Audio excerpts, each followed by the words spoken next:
Hi there, thanks for joining me today. I'm Jackie and I'm back with experimenting with my acrylic paint pour. I am putting on my gloves. If you saw my previous paint pours, you would have seen my epic fail with not wearing gloves. It was quite a mess. So I've got my gloves on. I'm going to try what's called a flip pour today. And I'll explain to you what I did to get this color. It's beautiful blue. I'm just going to use two colors. I have blue and white.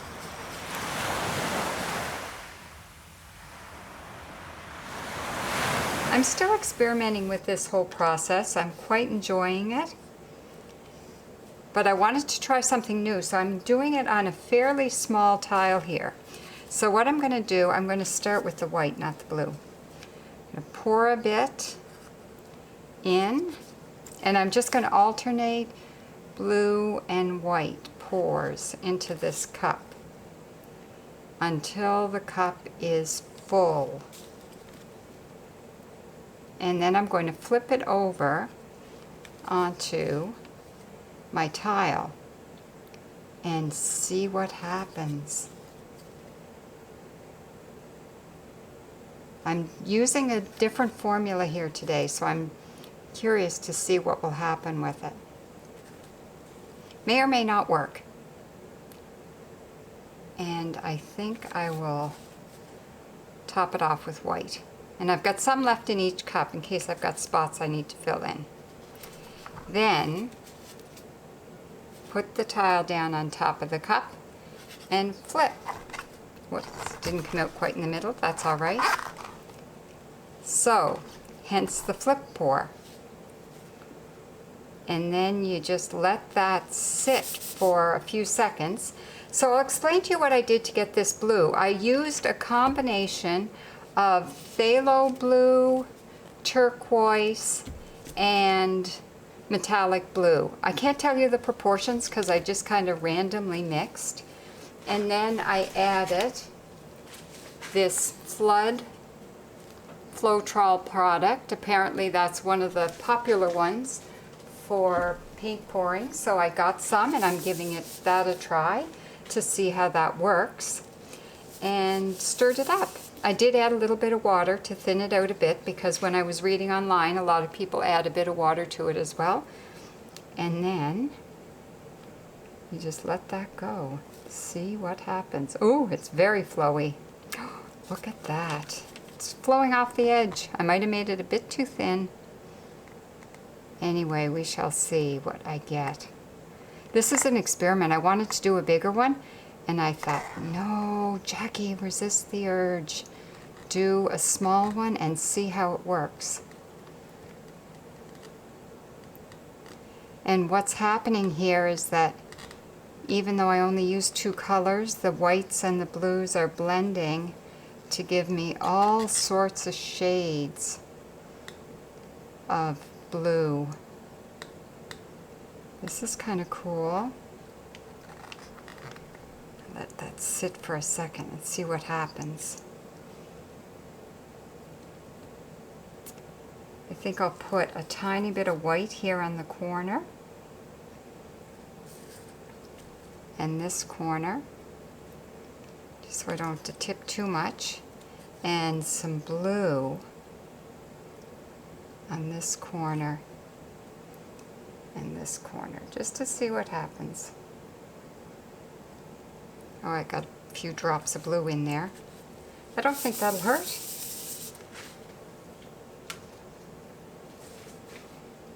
Now I might take my straw and do a little bit of blowing here to fill in some of the empty bits.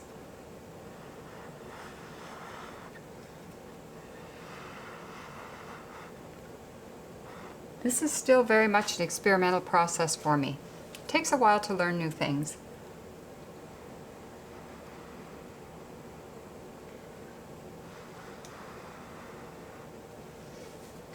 I have this vision that depending on what I get for patterns, embellishing this with some white sea glass will just be spectacular. All right, this is looking very interesting.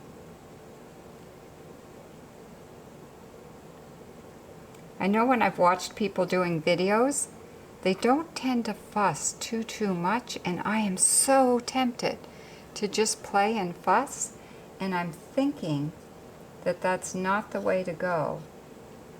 I'm thinking that you're better off to kind of let the paint do what it's going to do. You can pick up some of the drippings and fill in the empty spots along the side here, I think. But other than that, I think I want to let it just do what it's going to do. So interesting. This is so much more interesting than I thought it would be. Who would have thought that two colors would give you this much going on? So I'm going to let that sit for a while, and then I'll come back and show you what happens. So this painting has totally dried. It's a flop, and I thought what I'm going to do is, it's not sticky now at all or anything, so I'm just going to do another pour right on top. So I have my paint. I'm going to put that down like this, flip it over, let it sit for a few seconds, and then I will play around with it and see what I get. Now, the mixture that I used for this was a combination of, let me show you the paints. I used phthalo blue, turquoise, and some metallic blue. Just mixed them together until it looked pretty to me. And then I added some floetrol and a tiny bit of, no, I didn't put any water in this. That's what I was thinking may have messed it up before. I didn't put any water. And I added a tiny bit of Mod Podge. And some people will use Mod Podge or PVC glue. So I thought I'll try this and see how this works. So let's see what happens. I know when you do this flip cup thing, you're supposed to let it sit for, you know, maybe 30 seconds. I haven't been counting, but that might be about 30 seconds. And then you just kind of start to let it blob out a bit. Maybe run it around on the surface. I don't think any of that underneath surface is going to show through. Ooh, that's interesting. I'm going to take my little stick here and put any leftover paint out in the corners. It probably is a bit distracting to see all the old painting underneath, but that's going to be all covered. Don't think you'll see any of that at all. So I'll just let that sit and run for a few minutes. And maybe I'll do a bit of a tilt here and there. See what happens. Oh, wow. Look at all these really interesting circles and cells happening. And then when you tilt it, it kind of stretches those a bit.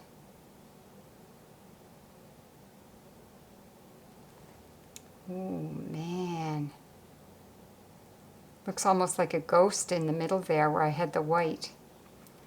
What I did to get that paint was I layered my paint mixture with white. So I did the blue, I started with blue, I did blue, white 4 times. So 4 layers of blue and 4 layers of white. Oh man, that is super interesting. So when you have a circle of paint like that, it doesn't, you don't get some on the corners. So I'm going to do this bit where I put a bit of a, I just do a little bit of blue on this corner, a little bit of blue on this corner,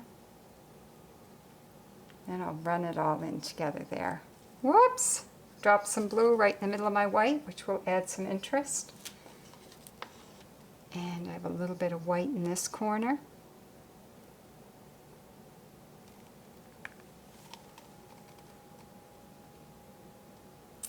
And this corner. Now I've made the paint a little bit thicker because I think the part of the reason it ran off so much is it might have been a bit thin. Oh, it does look cool when it runs off the edge though. Kind of takes those cells and stretches them out a little bit more. Sorry if I'm tilting it here there where you can't see. One of the things about having something that you would score a fail when it comes to your art, that's not a bad thing because you almost learn as much from your mistakes as you do from your successes. So don't be afraid to make mistakes. Oh man, I hope this works because it's so interesting. Make sure I've got paint all along the edges. And now I'm just going to let it do its thing. Let the paint do what the paint wants to do. So I'm going to give this another try. What I've done here, I have my titanium white and my blue, just an incredible ocean blue, which I made from phthalo blue, turquoise, and metallic blue. Mix the three of them together in no particular order. I kind of like when it comes to mixing paints to just play around with it till I get a color I like. I quite like that. So I think the reason it didn't work before is because of the formula that I used to mix with the paint, the pouring medium and whatnot. So if this formula works, I will post the recipe for you down below. Even though it's still not exact because I'm not a good one at measuring. I'll probably discover in this process that I'll prefer it if I measure. So in my cup, I'm going to do the same idea. I have another tile here, and I'm going to alternate white and blue. I'll save a little bit of the color to fill in any missing spots. And again, I'm using a recycled tile, some scrap tile. So I put the tile on top of the paint, flip it over, and let it sit there for a few seconds. And then I will let it flow. But for now, I'm just going to let it sit and rest, and I'll see what happens. This blue is just incredible. So what I'm trying to create here is some of that really deep blue water that you see. I might come up with something totally different. So we let that sit and then let it flow out. And then I'll see what happens. Flow a bit. That's quite a bit of paint. But I want it to flow and see where it goes and what type of patterns form in the paint. Again, I'm getting all these really different shades of blue as the white and the blue mix differently. There's even some purple coming out. That's probably because of the different colors that go in to make a nice blue paint. Oh, this is interesting. And you just want to slowly let it drip off the edges. Getting a much more circular pattern than I thought.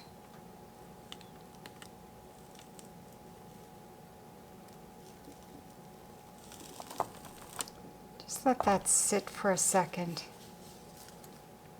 And I think I'll take some of my blue paint here and fill in the sides here and the side here.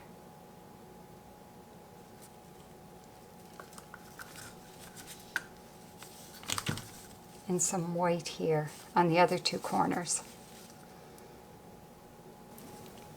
Now I drop that splotch of white right in the middle, which you might think is a mistake, But I'm thinking it's an opportunity to do something a bit different and see what happens.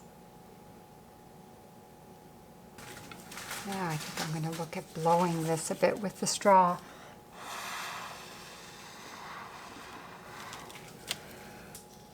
I think I'm going to tilt a bit more, try to run this off this side a little bit. The paint's quite a bit thicker this time, so it's flowing very slowly. This is like the patience it takes when you're at the beach to find a piece of sea glass. You're walking along the beach and you're walking and not finding any sea glass. You just have to wait and see. Man, this is getting really interesting. Wow. This is so different than the other one. Now I'm just going to let that sit and see what happens. So in one of my previous pieces, somebody had commented that they could kind of foresee a mermaid swimming. So I thought of that when I was looking at this piece, and that's all I could see. So I am doing a mermaid in this piece. So I'm using my Quick Seal Kitchen and Bath Adhesive Caulk to glue on all these pieces. I played around with some of my brown sea glass to come up with good pieces to make the mermaid. And I think I've got a nice swimming mermaid.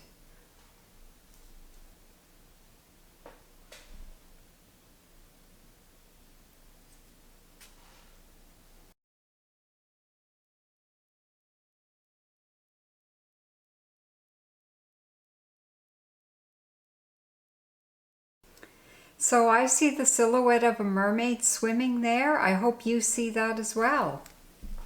So the blue and the white to me, of course, means water. So when I'm looking at this one thing I noticed, I have like 3 what I would call little spalls in the paint. And I thought, I think I'm just going to take those 3 spalls and cover them up with white rocks, white beach rocks. And then I'm going to, actually I think I'll put this one here and this one here, just the way I see it. And then I'm going to put triangular pieces around and create flowers. So these to me are like the flowers floating on water, kind of like water lilies. I just think that's what works on this piece. And the white sea glass against that blue paint, it's just beautiful. So this to me is what really works on this particular tile.